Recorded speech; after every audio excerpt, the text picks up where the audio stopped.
Hey, welcome back to my Scrappy Journey. My name is Lee, and I just wanted to share some tips with you of how I made these cute little bingo boards using my Cricut and my Gypsy and some stickers that I got in the mail. So let's go over to the Cricut and I'll show you some tips. Here is a quick tip for you. I actually use command hooks and put on the end of one of my shelves here. And that is how I store my Cricut mats. I've got them hanging on those little hooks.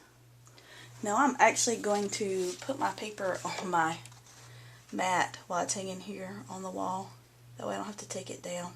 And if you will notice, I'm not sure if you can see in the video, I'll zoom in, but if you notice, I did not go all the way to the corner of the mat. Okay, I came out some. The way I created my Gypsy file, well, it's not going to cut all the way to the edge anyway, so I've slid my mat over because I created my Gypsy file so that I could get my bingo board onto an 8.5 by 11 sheet of paper instead of having to use a 12 by 12 sheet of paper. Alright, I got my mat loaded with my paper. I'm now ready to cut my design, so I'll go over to the Gypsy. I'm going to tell it to begin cutting. And if you'll notice, it fits around the edge of this 8.5 by 11 sheet perfectly. I have added the cut file here to my blog, so if you wanted to make your own bingo board this size, you're welcome to download it for free and cut it yourself. Now here is what your bingo board looks like when you're done cutting, and be on the lookout in the next few weeks for something with black squares on it. This is the third bingo board I have made, so I have about 75 plus of these little squares, so I may do some type of mosaic with it next week. Now I have already cut my sheet of 8.5 cardstock here down to 8.25 by 10.25. That makes it fit perfect here on my mat with a nice little border there. I decided to put it on colors because my daughter has already decided which board she's going to use first on our trip. Now, here's what I'm going to do with this. If you notice, I've got a little bit taller rectangle shape up here to actually put the letters bingo on. But what I'm going to do is I'm just going to put a little bit of adhesive in just two corners. I'm going to put my board down. And the reason that I want to do it that way is because the stickers that I'm using, these are just stickers that came in the mail. I'm sure if you have children, you have gotten some of these. Even if you don't, I actually think my mom got these. But these came from Highlights. They came in the mail wanting you to purchase their magazine. My mom saved them. Most of the time I just give them to my daughter and she sticks them all over stuff and they end up in the trash. Well, I decided we were going out of town in a few weeks. I decided to make these into a bingo board that we can play using license plates while we're riding down the road.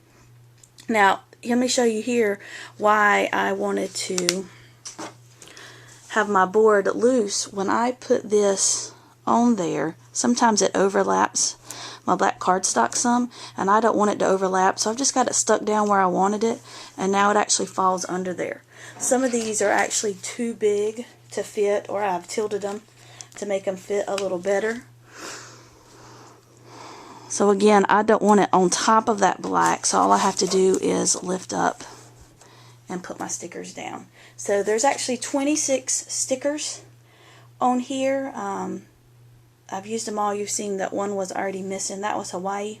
I felt like we would have a hard time finding a Hawaii plate on our trip, so I took that one off, so I didn't use it at all. So sorry, there were 25 stickers.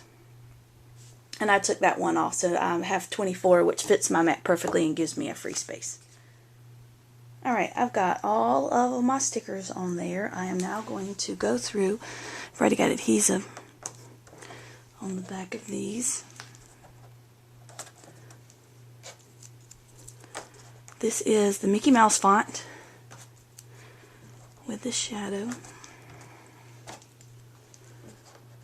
And then I use the 50 States cartridge. We are from North Carolina. So I used the 50 States cartridge and I cut out North Carolina. Now I'm not sure how the sizing on that 50 States cartridge works. I cut this out at 2 inches. It's nowhere near 2 inches, so I'm not exactly sure how that works. I didn't have it on real dial size. I had it on paper saver, but I just played with it until I found one that fit. So I've got everything on there. The only thing I don't have is I don't have my actual board glued down yet. So I'm going to do that now. And what I'm going to do is I'm going to go around my edges. I'm going to flip this over. And I'm going to go around my edges with adhesive. Now I probably don't need this much because I'm going to go back later and laminate it. So as we're riding down the road, my daughter and I are playing travel bingo here with license plates. I'm going to laminate it so we can use dry erase markers or some vis-a-vis, something like that, something that can be washed off or wiped off. But I do want it sticking good until I can get it laminated. So I've got the adhesive on there. I'm going to flip this over and I'm just going to press it down real well. And since I only stuck it in 2 places on this side, I can flip it over. Pull those off real easy. Well, I said real easy. That's okay. And do the same thing on this side. I've got everything all glued down, and there you have it. My bingo board is done. It's actually quick and easy. Got some adhesive over here. It is quick and easy to put together, especially using that gypsy cut file. I ended up with 3 sets of stickers, so I have a purple board, a green board, and a pink board. They're all the same with same stickers. The stickers are just in different places. My daughter has decided she's going to play the pink one first on our trip out of town. Now that I've got the gypsy file set up, I'm looking around to see what else I can make into a bingo board to make our trip of about 13 hours go a little bit quicker. I can definitely say I will have to enjoy the journey. See you next time.